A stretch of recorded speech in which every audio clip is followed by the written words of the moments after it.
ଆଜିର ରାଶିଫଳ ଫେବୃଆରୀ ମାସ 1 ତାରିଖ ରବିବାର, ମାଘ ମାସ ଶୁକ୍ଳପକ୍ଷ। ଚାଲନ୍ତୁ ଜାଣିବା ଆଜିର ପଞ୍ଚାଙ୍ଗ। ତିଥି ପୂର୍ଣ୍ଣିମା ରାତ୍ରି 3ଟା 47 ଗତେ ପ୍ରତିପଦା, ନକ୍ଷତ୍ର ପୁଷ୍ୟ ରାତ୍ରି 12ଟା 45 ଗତେ ଅଶ୍ଳେଷା, ଚନ୍ଦ୍ର କର୍କଟ, ଯୋଗ ପ୍ରୀତି। ଆଜିର ସୂର୍ଯ୍ୟୋଦୟ ସମୟ 6ଟା 26, ସୂର୍ଯ୍ୟାସ୍ତ ସମୟ 5ଟା 35। ମେଷ ରାଶିର ଘାତ ବାର ପୂର୍ଣ୍ଣିମା ଏକଦିଷ୍ଟ ଓ ପାର୍ବଣ ଶ୍ରାଦ୍ଧ।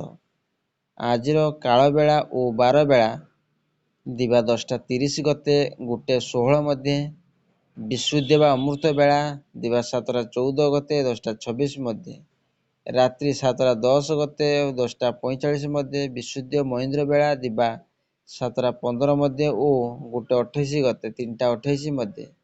ଆଜି ଆମିଷ ଭକ୍ଷଣ ନିଷେଧ। ଚାଲନ୍ତୁ 12ଗୋଟି ରାଶିର ନାମ ଜାଣିବା ଏବଂ କେମିତି ରହିଛି ଆପଣଙ୍କ ଦିନ ସେ ବିଷୟରେ ଜାଣିବା ପୂର୍ବରୁ ଭିଡ଼ିଓଟି ଭଲ ଲାଗିଲେ ଲାଇକ୍ ସେ ସବସ୍କ୍ରାଇବ୍ କରିବେ। ପାଖରେ ଥିବା ବେଲ୍ ଆଇକନ୍ ଦେବି ଅଲ୍ ନୋଟିଫିକେସନ୍ ଅନ୍ କରିବେ, ଯାହାଫଳରେ ନୂଆ ନୂଆ ଭିଡ଼ିଓ ପାଇପାରିବେ। ପ୍ରଥମେ ଦେଖିବା ମେଷ ରାଶି ବ୍ୟକ୍ତିମାନଙ୍କ ପାଇଁ। ଆଜି ପରିବାରରେ ସନ୍ଦେହ ଓ ଭୁଲ ବୁଝାମଣା ସୃଷ୍ଟି ହୋଇପାରେ।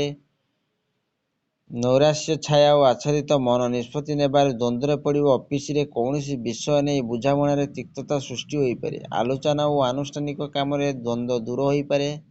ସେହିଭଳି ଦେଖିବା ବୃଷ ରାଶି ବ୍ୟକ୍ତିମାନଙ୍କ ପାଇଁ ଆଜି ଧନ ଓ କାର୍ଯ୍ୟହାନି ହୋଇପାରେ। ସତର୍କତା ସହ ମାପିଚୁପି ରହୁଥିଲେ ମଧ୍ୟ କିଛି ନା କିଛି ଅଭିଯୋଗର କୈଫିୟତ ଦେବାକୁ ପଡ଼ିପାରେ। ଜମିଜମା ଓ କଚେରୀ ମାମଲା, ଆଲୋଚନା ଓ ସଭା ଲେଖାପଢ଼ା ଦିଗରୁ ଉପକୃତ ହେବେ। ସନ୍ତାନଙ୍କ ବିଷୟ ଚିନ୍ତା କରି ମନ ଭଲ ଲାଗି ନପାରେ। ସେହିଭଳି ଦେଖିବା ମିଥୁନ ରାଶି ବ୍ୟକ୍ତିମାନଙ୍କ ପାଇଁ ଆଜି ବନ୍ଧୁମାନଙ୍କ ସାହାଯ୍ୟରୁ ମାନସିକ ଦ୍ୱନ୍ଦ୍ୱର ଅବସାନ ଘଟିବ। ଜଣେ ଆତ୍ମୀୟଙ୍କ ସହଯୋଗ ଦ୍ୱାରା ଅର୍ଥ ଲାଭ ଓ ସମ୍ମାନ ସାଙ୍ଗକୁ ବାଲ୍ୟବନ୍ଧୁଙ୍କ ସାନ୍ନିଧ୍ୟ ଲାଭ କରି ଖୁସି ରହିବେ। ଶିଳ୍ପ ଓ ବାଣିଜ୍ୟ, ବ୍ୟବସାୟ ଓ ପରିବହନ କ୍ଷେତ୍ରରେ ସାମାନ୍ୟ ପ୍ରତିବନ୍ଧକ ଦେଖା ଦେଇପାରେ। ସେହିଭଳି ଦେଖିବା କର୍କଟ ରାଶି ବ୍ୟକ୍ତିମାନଙ୍କ ପାଇଁ ଆଜି ଅଫିସ କାମରେ ଭାବପ୍ରବଣତା ବଶତଃ ବିରକ୍ତିକର କଥା କହି ଅପଦସ୍ଥ ହୋଇପାରନ୍ତି। ପର କଥାରେ ପ୍ରଭାବିତ ଭୁଲ ମାର୍ଗର ଅନୁସରଣ କରିପାରନ୍ତି। ଜମିଜମା ଓ କାରବାର, ସତ୍ସଙ୍ଗ କିମ୍ବା ଧର୍ମାନୁଷ୍ଠାନ ଦିଗରୁ ପ୍ରେରଣା ଲାଭ କରିପାରନ୍ତି। ନିକଟ ସମ୍ପର୍କୀୟମାନଙ୍କ ସହ ମିତ୍ରତା ସ୍ଥାପନ କରିପାରନ୍ତି। ସେହିଭଳି ଦେଖିବା ସିଂହ ରାଶି ବ୍ୟକ୍ତିମାନଙ୍କ ପାଇଁ ଆଜି ବ୍ୟୟ ବୃଦ୍ଧି ଓ ଦୂରଯାତ୍ରା ପାଇଁ ମାର୍ଗ ସୁଗମ ହେବ, କିନ୍ତୁ ଶନିଙ୍କ ସମ୍ବନ୍ଧ ଜନିତ ମାନସିକ ଅବସାଦ ବଢ଼ିବା କାରଣରୁ କୌଣସି କାମ ଉତ୍ସାହପ୍ରଦ ନ ହୋଇପାରେ। ଈର୍ଷାପରାୟଣ ବ୍ୟକ୍ତିଙ୍କ ମିଥ୍ୟା ଗୁଜବରେ ଆତଙ୍କିତ ହୁଅନ୍ତୁ ନାହିଁ। ମାଲି ମୋକଦ୍ଦମା କିମ୍ବା ବିବାଦୀୟ ଘଟଣାରେ ସନ୍ତୋଷଜନକ ଫଳ ପାଇବେ। ସେହିଭଳି ଦେଖିବା କନ୍ୟା ରାଶି ବ୍ୟକ୍ତିମାନଙ୍କ ପାଇଁ ଆଜି ଯେଉଁ କାମରେ ହାତ ଦେବେ ସେଥିରେ ସଫଳତା ଅବଶ୍ୟ ସମ୍ଭାବ୍ୟ। ଆକସ୍ମିକ ଭାବରେ ଦୂର ସ୍ଥାନକୁ ଯାତ୍ରା କରିବାକୁ ପଡ଼ିପାରେ ଏବଂ ପରିସ୍ଥିତିରେ ପଡ଼ି ଖର୍ଚ୍ଚାନ୍ତ ହେବେ।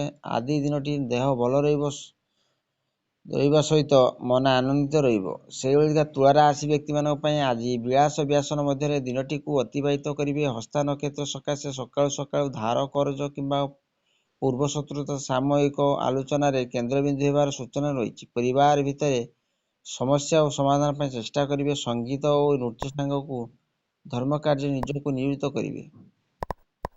ସେହିଭଳି ବିଛା ରାଶି ବ୍ୟକ୍ତିମାନଙ୍କ ପାଇଁ ଆଜି ବିଭିନ୍ନ ପ୍ରକାରର କଳ୍ପନା ଓ ଜଳ୍ପନା ମନରେ ଆଲୋଡ଼ନ ସୃଷ୍ଟି ହେବ। ଦୀର୍ଘ ସମୟ କାର୍ଯ୍ୟବ୍ୟସ୍ତତା ହେତୁ କ୍ଳାନ୍ତି ଅବସାଦ ଅନୁଭବ କରିପାରନ୍ତି। ସେବା ଓ ପରୋପକାର ହେତୁ ସାମାଜିକ ପ୍ରତିଷ୍ଠା ବଢ଼ିବ। କୌଣସି ବନ୍ଧୁଙ୍କ ସାହାଯ୍ୟ ସହଯୋଗ ଓ ଆତ୍ମୀୟତାର ଉତ୍ଫୁଲ୍ଲିତ ହୋଇପାରନ୍ତି।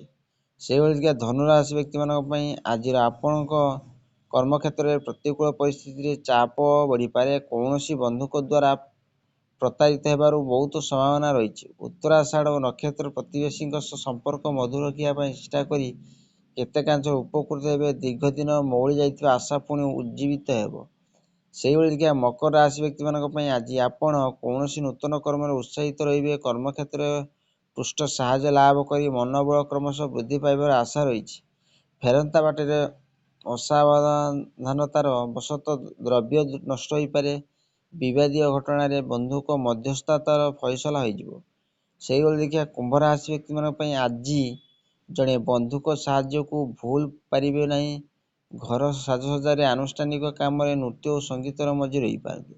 ଆର୍ଥିକ ଦିଗ ଭଲ ରହିବ ଓ କୌଣସି ଜନହିତକର କାମରେ ତାହାକୁ ବିନିଯୋଗ କରିବା ପାଇଁ ଚିନ୍ତା କରିବେ। ପ୍ରତ୍ୟେକ କ୍ଷେତ୍ରରେ ସତର୍କ ରହି କାମ କରିବା ଭଲ ହେବ। ଶେଷ ଦେଖିବା ମୀନ ରାଶି ବ୍ୟକ୍ତିମାନଙ୍କ ପାଇଁ ପ୍ରତ୍ୟେକ କର୍ମରେ ଶୁଭ ଫଳ ପାଇବେ। କିନ୍ତୁ ପାରିବାରିକ ଦିଗରୁ କେତେକ ବ୍ୟତିକ୍ରମ ସୃଷ୍ଟି ହେବାର ସମ୍ଭାବନା ରହିଛି। ଯେତେ ଭଲ କାମ କଲେ ମଧ୍ୟ କର୍ମକ୍ଷେତ୍ର ସମାଲୋଚିତ ହୋଇପାରନ୍ତି। ବାଣିଜ୍ୟ ଓ ରାଜନୀତି ପ୍ରଶାସନ କ୍ଷେତ୍ରରେ ଲକ୍ଷ୍ୟ ହାସଲ କରିବେ। ଆଶା କରି ଭିଡ଼ିଓଟି ଭଲ ଲାଗିଲେ ଲାଇକ୍, ସେୟାର, ସବସ୍କ୍ରାଇବ୍ କରିବେ, ବେଲ୍ ଆଇକନ୍ ଦେବେ।